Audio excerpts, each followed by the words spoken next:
Hi, everybody. This is Jacqueline Novogratz, and I'm here today and every weekday until May 26th to read excerpts from my new book, Manifesto for a Moral Revolution. And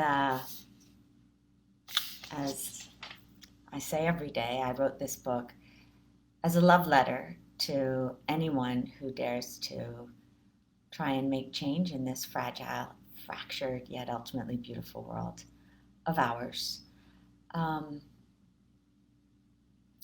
The idea of moral revolution almost every day takes on new meaning to me. Interestingly, particularly as some people are coming out as naysayers, saying, moral. Who holds the definition of moral, really? And the truth is, we all hold the definition of moral.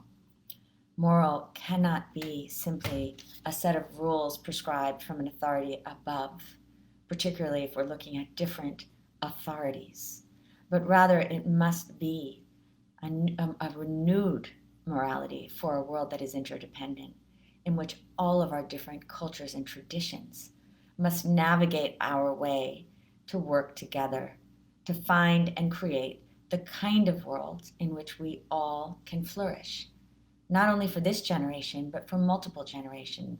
That's why at the very premise of this book is the need to move away from systems that put profit alone at their center to those systems that put our shared humanity and the sustainability of the earth there.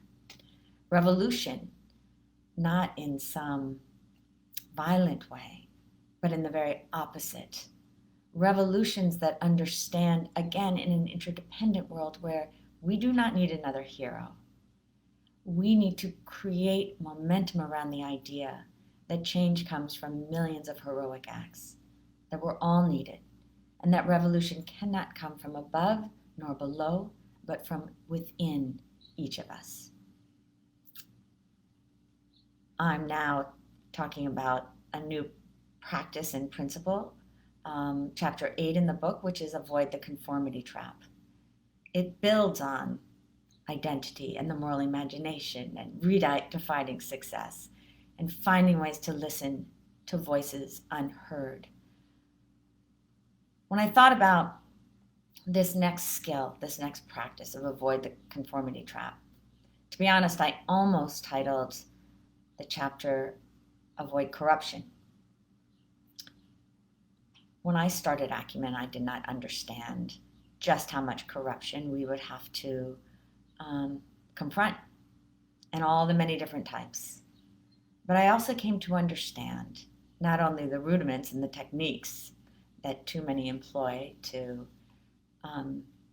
use types of corruption like extortion and sabotage and what's called speed money or paying bribes to get things done. But I came to understand that very few people, if any, are fully corrupt.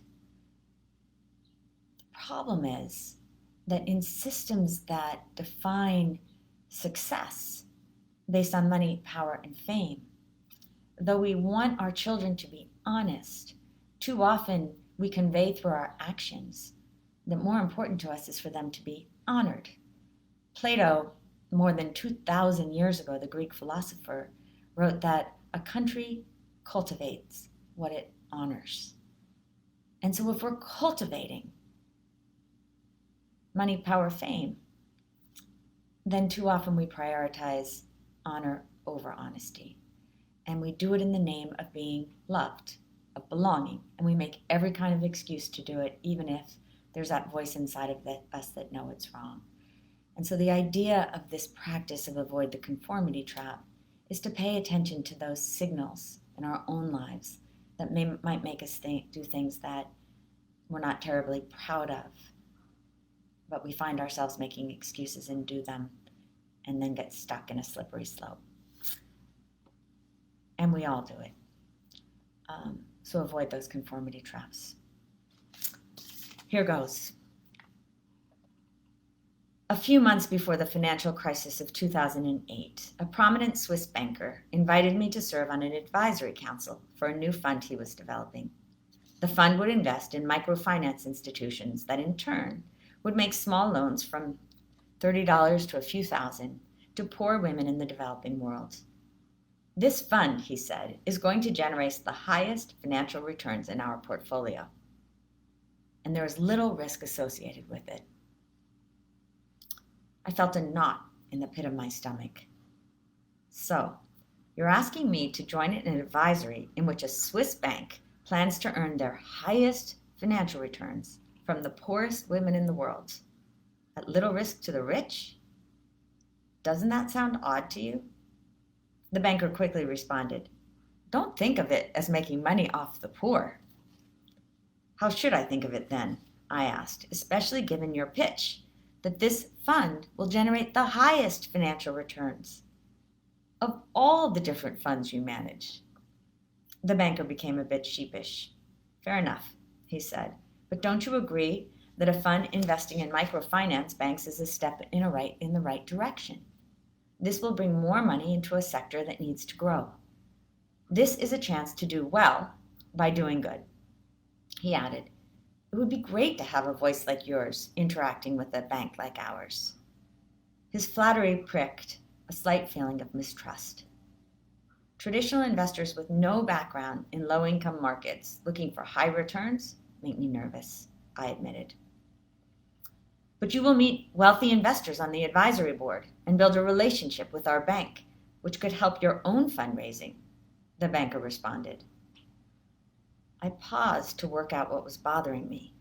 The Swiss banker seemed genuinely thrilled that his fund was creating a positive impact. But at the same time, he'd structured a conventional financial vehicle in a system that rewards greed without considering whether or how that system would deliver on its promise to do good for the poor. My feelings were complex. I was and am a believer in the strategic imperative of providing low-income people access to affordable credit to enable them to enhance their capabilities and choices. And we at Acumen had invested our own patient capital to help build several microfinance institutions when we believed our investment would be catalytic. Then it dawned on me. The key difference between the Swiss banker's approach and that of Acumen lay in how we each perceived means and ends. The banker saw financial returns as his end. If the poor were served, well, that was an ancillary benefit. He had never visited the microfinance banks in which his fund had invested. He'd never met any of their low-income borrowers. My mistrust was not of him as a person, but of a system that would make decisions based on short-term profitability, not on whether those he professed to serve were seeing positive changes in their lives. Distance easily dulls our moral imagination. In the banker's case, just believing that he could sell a product that allowed investors to do well by doing good was enough. He had geographical distance from those who would be making and taking out the loans, and that afforded him emotional distance too. What mattered to the banker was generating high returns for his shareholders. What mattered to me was something else. I wanted to use the tools of the market as a means to solve poverty, not as an end. We were playing in different arenas, with different intentions. I thanked the man for his kind offer, but passed on the opportunity to join the board. When a product for the poor is marketed as doing good while generating outsized profits at zero risk for the very rich, a moral question is born. In a world of extreme inequality, what kind of economic system is just? By conforming to a system structured solely to maximize shareholder returns, we avoid taking personal responsibility for the answer to that moral question. Conformity to traditional market priorities is a trap that can make it exceedingly difficult to do what is right. Decisions that depend on moral choice, not transactional effectiveness, are rarely straightforward once you're clear about what's at stake. If I had decided to join the banker's board in order to influence the fund's ongoing activities, yes, I probably would have met influential people who could have helped my organization. But I ultimately needed to know that I would be partnering with someone who was at least open to going against the grain of shareholder capitalism. A few months later, when the financial crash occurred, the economic system got a reckoning, and most everyone was touched by it. In the United States, many on Wall Street and on Main Street alike lost fortunes. Millions lost their homes. Most traders agreed that the financial system had gotten out of control. Still, they defended their actions, arguing that they never did anything illegal, unable or unwilling to wrestle publicly with whether what they did was right. Meanwhile, millions of people with no financial cushion, caught up in the promises of easy money, had risked their futures and paid a dreadful price. In the end, everybody lost. As for that Swiss banker, he never got his microfinance investment fund off the ground. No matter how determined we are to do the right thing, we all fall prey to conformity traps within the system we've chosen. We want to win, to appear successful, respected, or powerful, so we cut corners and tell little white lies. We hold our itching tongues when people around us demean those from another group. Not because we're bad people, but because we don't want colleagues or friends, religious leaders or classmates, parents or siblings to think we are weak, disloyal, naive, unsophisticated, or foolish. And sometimes in the longer term, we end up causing harm. We end up becoming the person we said we would never be. Our anxieties germinate in the systems we inhabit. Who are we measuring ourselves against? Whose opinions matter to us? What does winning look like? Mustering the moral courage needed to do what's right, not what's easy, requires knowing when conformity is a force for good and when it instead muffles our conscience. The theologian Reinhold Niebuhr wrote that groups are more immoral than individuals. By shifting the blame to systems bigger than us, we tend to convince ourselves that we have no choice but to go along to get along. But if you dare to act on dreams of change, you must find the guts to stand apart while also building the relationships needed to design better systems. The warning signs of traps nearby read almost like a bad poem. It's just business as usual. Everybody's doing it, and I don't want to look stupid. If I don't do it, someone else will. No one else is saying anything. Don't the ends justify the means? I really don't have another choice. I wouldn't do this just for myself. People are counting on me. Besides, I'll do it just this once. Self-justifying phrases uttered by you or those around you separate you from accountability. Like the banker who was emotionally removed from the people his fund would have impacted, it's easy to insulate ourselves from our actions, but we can make the choice to be guided by our own moral compass and play for the long term. Stay close to people who keep you honest and who will stand by you when you feel isolated or worse. Keep in mind that business as usual remains that way until we change our definition of what is usual. While every situation is different, one thing remains clear. As the American civil rights advocate Bryan Stevenson has said, each of us is more than the worst thing we've ever done. Stevenson explained this idea. I think if somebody tells a lie, they're not a liar. I think if somebody takes something that doesn't belong to them, they're not just a thief. If we banish someone from the community before considering all the circumstances, if we let go of a basically good person who has a fierce desire to grow and contribute, look how much we miss. Our modern instant feedback society offers ample opportunities to shame and blame, sometimes with destructive and even deadly consequences. Say a young person is caught cheating on an exam or stealing from her organization's petty cash. Perhaps she felt great pressure to send money home to her parents. Maybe she was testing the system or just being thoughtless. Although this is the first time she's violated the group's ethical contract. When a peer discovers that what she's done, he posts a statement of outrage, publicly shaming the young woman in question. Within an hour, a barrage of angry voices rises in a pile-on of shock and humiliation. Notions of restoration or redemption, essential aspects of healthy communities, may quickly feel futile. The scene is uncomfortable and all too familiar. Can we instead pause, try to understand, and focus on solutions? Might we all take a few moments of reflection before we comment on social media, thinking about what our words will mean to the person in question and to the whole community? In the early years after the Rwandan genocide, everyone in the country possessed the powerful and necessary right to accuse others of war crimes. That freedom also empowered some to use "I accuse you" for nefarious purposes, charging innocent neighbors because of past grievances having nothing to do with genocidal actions. Others made accusations purely out of greed. On a visit to the country in 1997, 3 years after the genocide, I remember the almost unimaginable anxiety and despair expressed privately by people who had been unjustly accused of horrible acts. Even a baseless accusation could tarnish your reputation by planting seeds of doubt in a society already plagued by mistrust.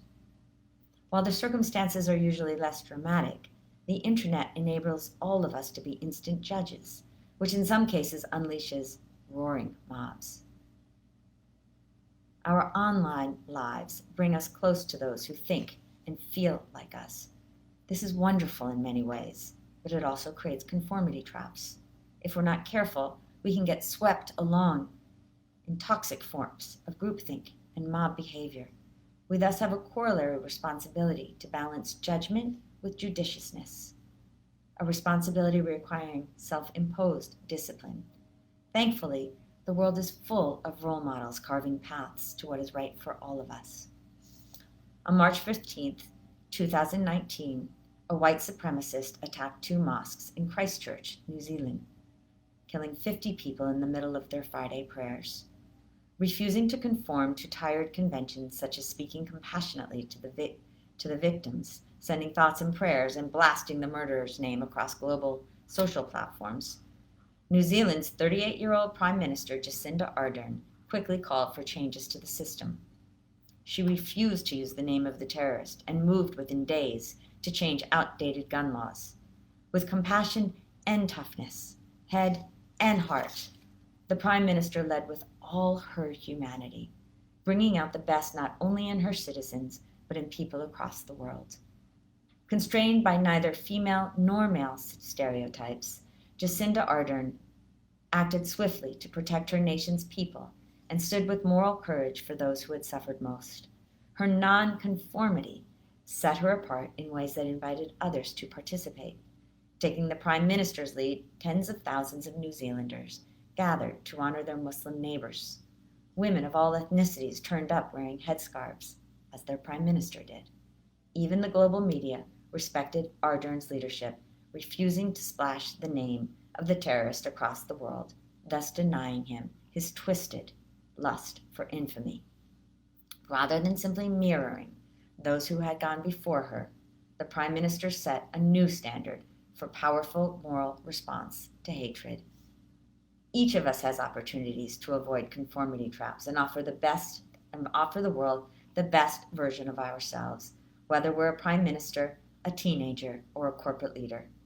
15-year-old Greta Thunberg of Sweden started a youth movement in 2018, waging a one-girl protest to fight climate change that eventually gained the attention of the entire world.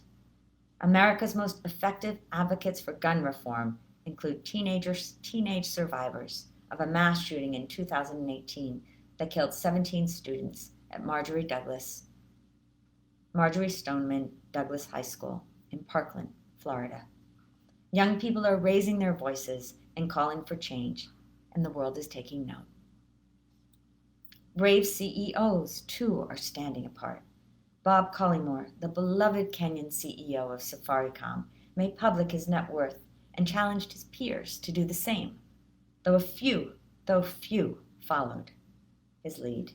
He fought corruption relentlessly and modeled an ethos of service continuously.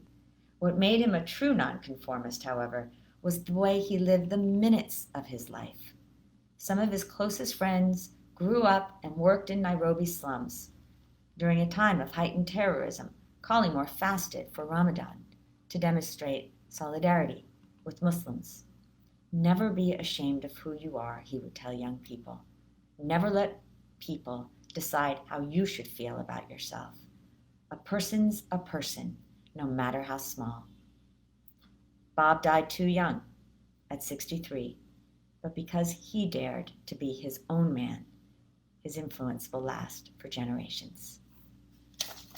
So avoid conformity traps. Hard to do.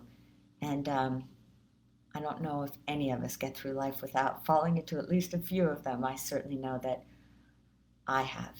So let me see if there's questions. Well, thank you, Binta. What is the name of your new book?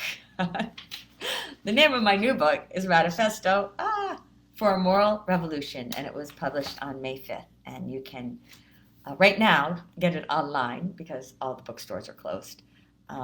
But either on Amazon or there's a wonderful website called bookshop.org, which channels your purchases to independent bookstores, which really need our help.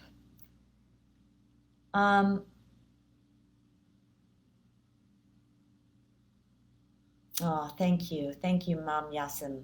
These are beautiful comments. What does winning look like to you? Do you think we fall into conformity traps because of how we define success? Thanks, Juliet. I think at any age we are prey to falling into conformity traps. And so I have a confession to make. And I wonder if all of you are going through similar things. Even in this moment, with all the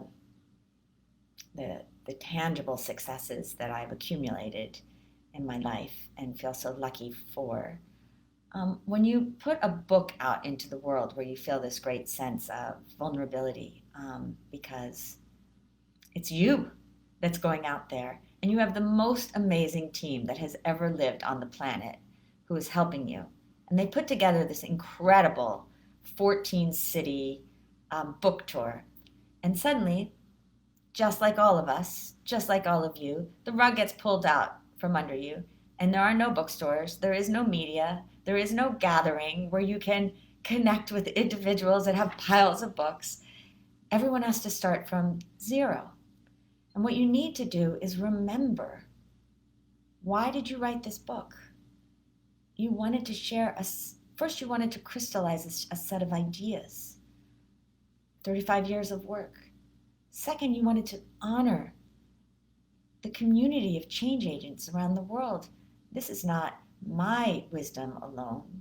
This is wisdom that I have learned from teachers that include not only people who have created institutions, companies, organizations that have reached 100 million people, but people that too many others in the world see as throwaways, who don't check the boxes for any of the world's standards conventions of success. And yet when I've seen some of the acts of nonconformity they have made, I feel that I'm standing in front of a giant, and they teach me what it really means. And so even though I have this accumulated wisdom that lives inside of me, I still fall into a trap. There's a conformity trap in feeling that you might let other people down, particularly when there's this amazing team that's worked. And so you start looking at how many books were sold. Classic conformity trap. Why did we do this? We put this out to reinforce and expand a community of people who want to create change in the world. And when you stay focused on that, your North Star, it opens up huge opportunity, huge creativity, huge ways of collaborating, because you can't play business as usual, and yet you have to live the values that got you there in the first place. So my definition of success increasingly is based on not how much a person takes, but on how much a person gives. It's based on how much human energy are you allowing other people to expend in the world, whether it's by the way you model leadership, whether it's by the way you accompany others so that they can be better students, they can be better employees, they can do things they never thought they might be able to do, whether it's the way that you build companies that bring solar light to people who've never had light before. Every single one of us is needed right now. And if we get stuck in the conformity traps of the old ways of doing things, where we value those people who make the most money or the most famous, we're going to keep going where we've been going. And that ain't pretty. Instead, as we cheer for our health workers and our garbage workers and the drugstore workers, those individuals who are providing truly essential services, may we integrate that into our definitions of success too.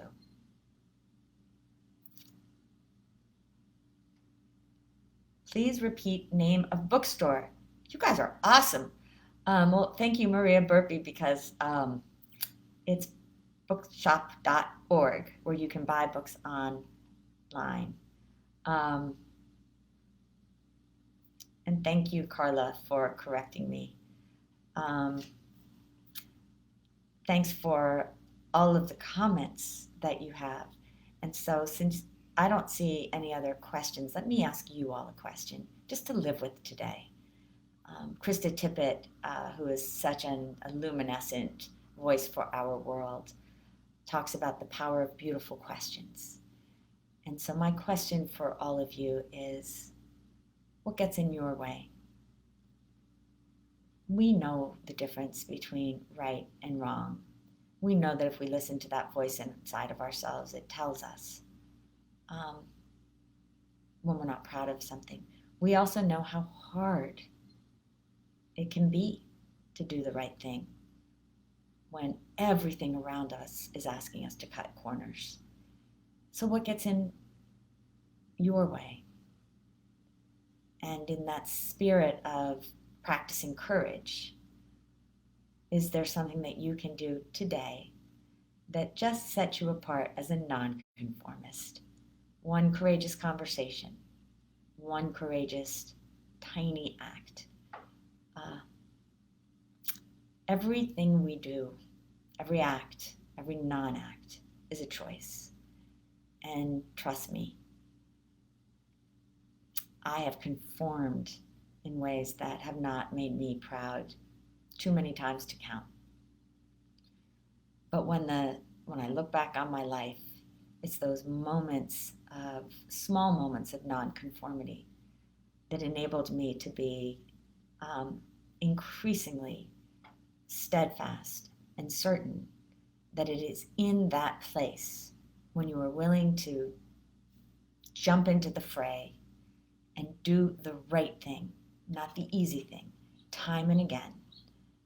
Those things add up, you become more courageous, and importantly, people are watching. Because no matter what we do, we're not alone. And what we say is so much less important than how we act. So I wish each of you a day of non-conforming at a time when the coronavirus has laid open all the traps that have gotten us here. And so what new world will we build? And how will we build it together as a big tribe of non-conforming, compassionate fighters for human dignity? Lots of love. Have a great day.